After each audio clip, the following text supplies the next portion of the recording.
singing away is humming an unfamiliar tune.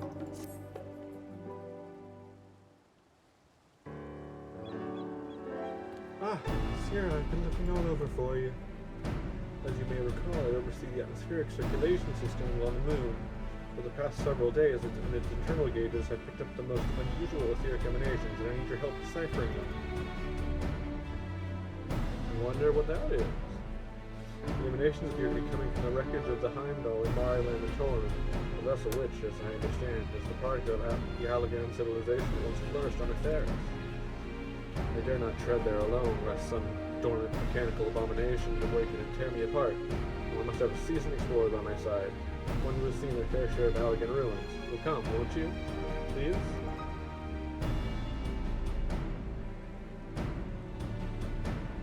Oh, I knew you'd say yes. Thank you, my friend. Thank you. All that's left is to fetch the last member of our party. Sit tight here, and I'll be right back in just a moment.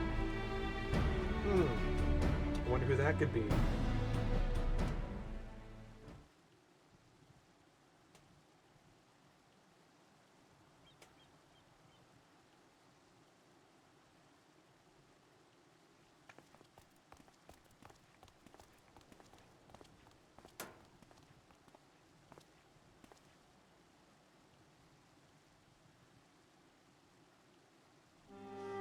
Thus was the party of 3 assembled. I expect this will be quite the thrilling expedition. Oh yes.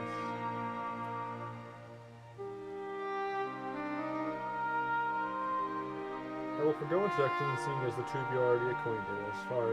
As for how I came to know the minstrel, we met during my studies here in Charlian. I thought his insight would prove integral to our investigation. Singing away tells me he detected a most distinctive rhythm in the ethereal signatures received by his atmospheric device. A rhythm which harkens to mind the mellifluousness of a poem, which is why I petitioned his expertise. There are none better versed in the melodies of Etheris. Heimdall's last sight. It is the ruins of the vessel which once monitored the dread one Bahamut inside his sanguine prison, Bahamut. That music of all things appears to emanate from the wreckage is altogether intriguing. Long has it been a dream of mine to visit the ashen satellite which rests in the heavens. When Singing-Ray relayed to me his intention to petition your aid, I was all the more eager to make this first foray. And glad am I to have you aboard. Once you've both seen to your preparations, let's have our emergent survey crew rendezvous on the moon in Sinus Lacrimarum.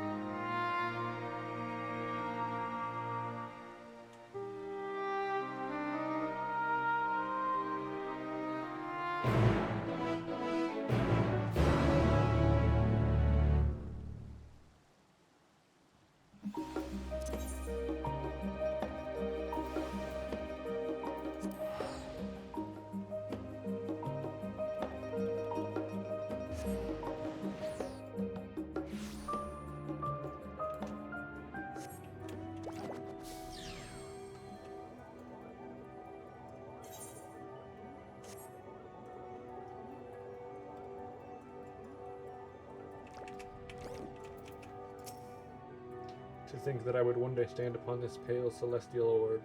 It is truly more magnificent than I imagined, and there looming in the distance is our star, its tranquil visage bearing no hint of the devastation wrought by the final days. It's still broken.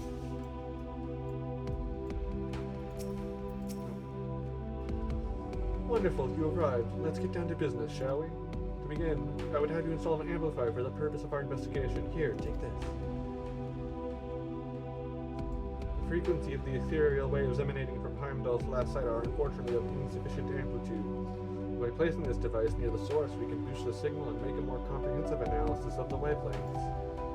The amplifier will indicate when you've located the signal source. From there, you need merely wedge it right into that very spot. The antenna embedded within should boost the signal to the required output. In the meantime, the minstrel and I will calibrate a supporter for analysis and see if we can't retrieve any data from the vessel. You'll find us perched nearby once you finish. Best of luck!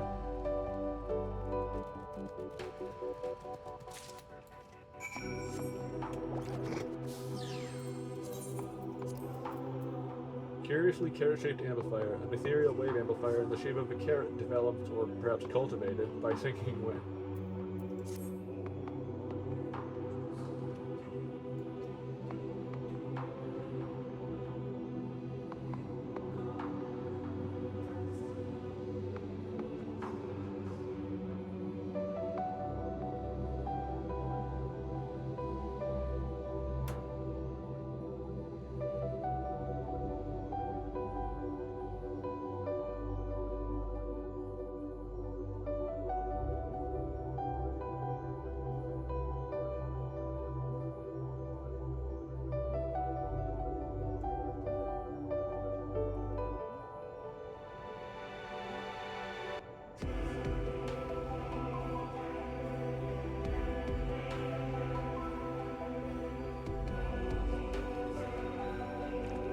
rotund component.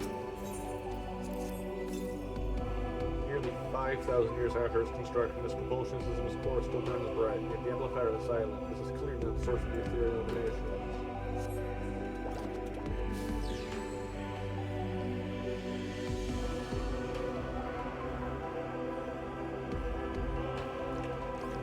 Fragment. A fragment of the vessel's hull, seemingly torn from the grafting, crashed onto the moon. Then, despite the passage of several years, the equipment remains in an impeccable state. Testament to the Allagon's ingenuity, yet the amplifier remains unresponsive.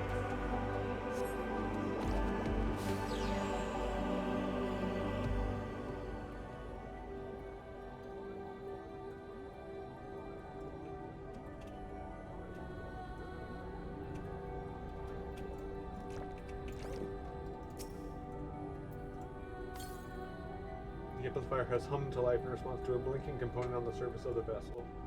You appear to have found the source of the ethereal emanations.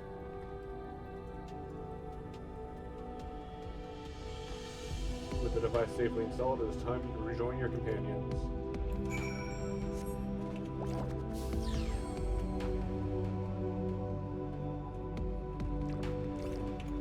Analysis score. Beep boop. Why, hello there, person of Aetheris. I will have the data analyzed and ready for your perusal as soon as it's been fed into my inputs. It would seem we can remotely access the vessel's internal records from here. I must say, the technological prowess of the Loppers is even greater than the rumors purported. By your countenance and, well, by your arrival, I take it you found the source of the ethereal emanations. I will have the supporter initiate its analysis protocols immediately. Well, allow me to apprise you of the discoveries we made here in the meantime. According to the records, we managed to retreat from the vessel, but Bahamut was kept in a trance whilst imprisoned within Dalamud. Yet despite his stupor, emissions of his ether were detected at regular intervals. When I pondered as to why this could be, I recalled the existence of the dragon's song. Dragonkind infuse their emotions with ether and express them when they roar, channeling their thoughts to their brethren to communicate. My suspicions are correct when they find Bahamut's will imprinted on the ethereal emanations that have suddenly surfaced. Bad retainers. Okay, analysis complete. The data appears to have been converted into an audio format. Let's give it a listen, shall we?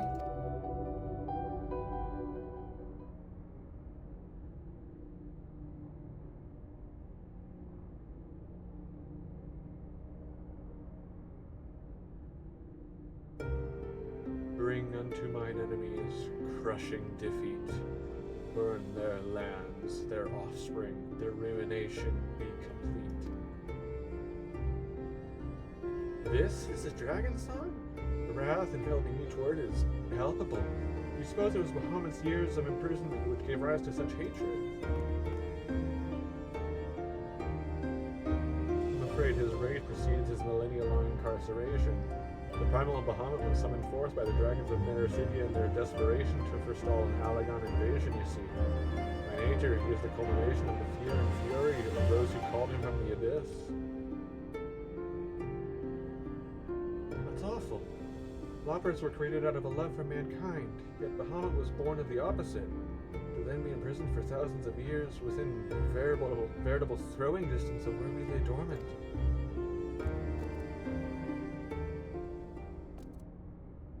Wait a minute, what do we have here? Another recording? Perhaps it shall provide further insight.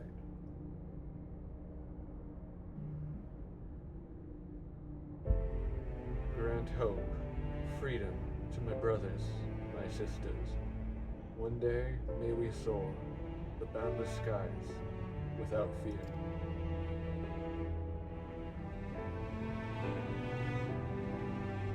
Turned within Dalamud for millennia, Bahamut yearned for a day when not only he, but his oppressed brethren could find solace in the heavens once more. There's something peculiar about the data. Analysis suggests that the first song we heard was amplified and transmitted repeatedly within Dalamud, almost as if to drown the second one out. The Allagon needed Bahamut to serve as Dalamud's living core. Only by fueling his hatred could they draw his fathomless reservoirs of ether to keep the lesser moon afloat. Their cruelty knew no bounds.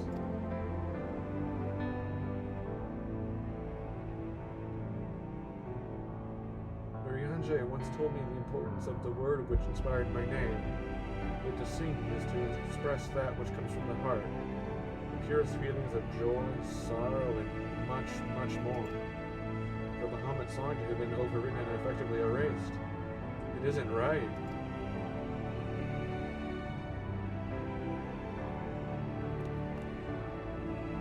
That's why I want to fulfill his wish. I don't know how or if it's even possible, but if it is, I need your help.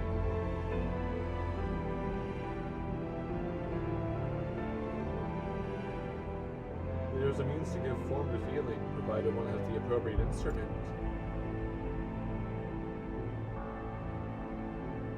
If Bahamut is long deceased, the ethereal waves recorded on this vessel are not more than the vestiges of his unfulfilled yearnings. Even should they be realized now, we would only be using our own consciousness and by some accounts committing taboo. Still, you would proceed? I would. I wish for Bahamut, no, for all of Dragonkind to know that their voice, their song, has been heard. Even if it's an aberration, I wish to see Bahamut's wings beat unfettered in the skies once more. What say you? Let us remember Bahamut the way he wished to live.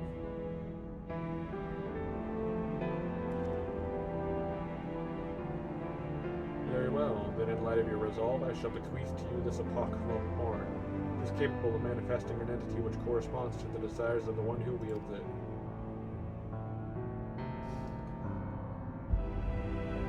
When you press the instrument upon your lips, you need but keep Bahamut's song of hope in your breast. A being fit to inherit his aspirations shall sure become forth. Assuming, of course, a requisite ether to give form is available, pray summon the phantom beings you have collected in your travels, and let their power serve as a font of energy to complete this rite. Now, let us hie back to our locale to concomitate the ritual. I dare say the Great Abyss shall serve as a final stage.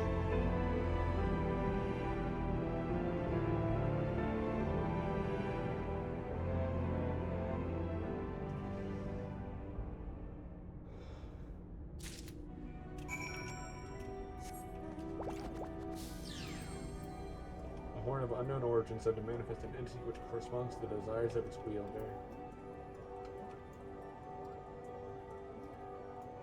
Where? Over here, okay.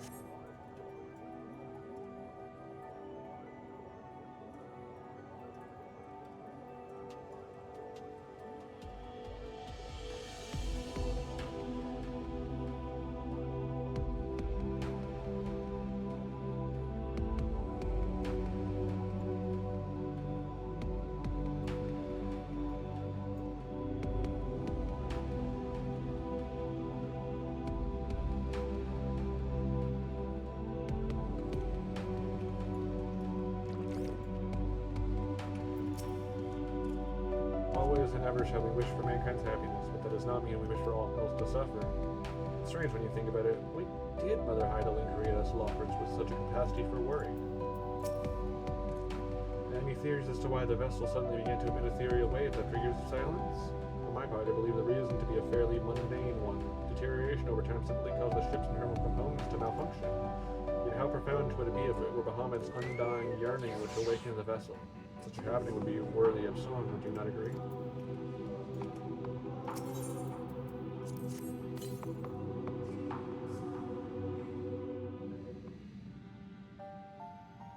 Cats.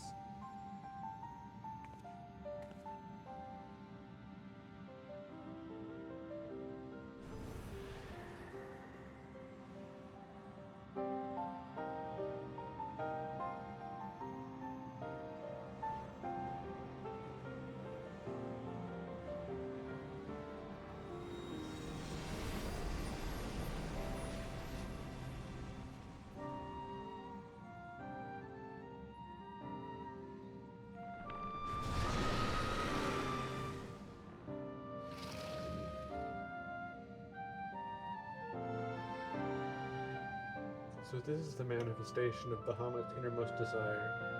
It's magnificent. Verily, 'tis a worm not of dread, but of hope, yearning to spread its wings and speed across the firmament. It seems it has recognized our friend here as its master. Pray lend me thine ears for a moment, friends. palest moon, a wish takes wing, a hope for freedom born. Aloft with dragons soar and sing, the hero's heart was sworn. Forgive me, I could not help but convey this miracle in verse. Like a rushing stream, the words came tumbling forth unbidden, and for this new composition, perhaps, a moonside wish would serve as a fitting title. Precious few are as blessed as you, with tales of adventure, yet despite full awareness of your past exploits with similarly fantastical creatures, never did I imagine that the manifestation of Bahamut's desire would be counted among them. But I digress. Atop these wings of hope may you soar further than ever before, and one day, when you have returned from your latest adventure, I pray you share the trials and tribulations of your journey with me. Regarding what the minstrel said earlier, maybe it really was a step too far to give form to Bahamut's wish. Maybe this was a selfish act, just means to soothe my own conscience. But now that I see this embodiment of a simple hope, to fly and be free, and know that it will have every opportunity to do so at your side, I'm glad we went through with it. So thank you, Sierra. You didn't have to help, but it means the world to me that you did. Let this newborn being experience all that Bahamut was denied, and together may both your dreams be fulfilled.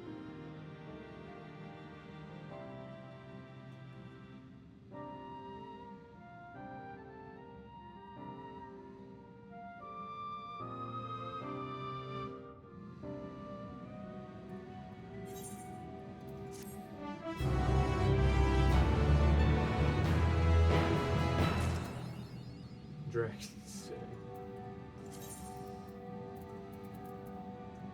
When blowing those horn and bone emits an unbridled tone, call your apocryphal Bahamut to your side.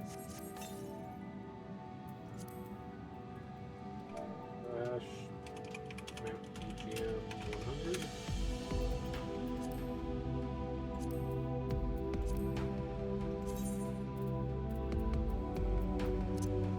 This draconic entity is brought forth by blowing into the horn you received from the wandering minstrel while holding in your heart Bahamut's song recorded by the Heimdall. Thus imbued with hopes and dreams, it desires nothing more than to soar the boundless skies and recognize your free spirit itself as its master.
Thank you.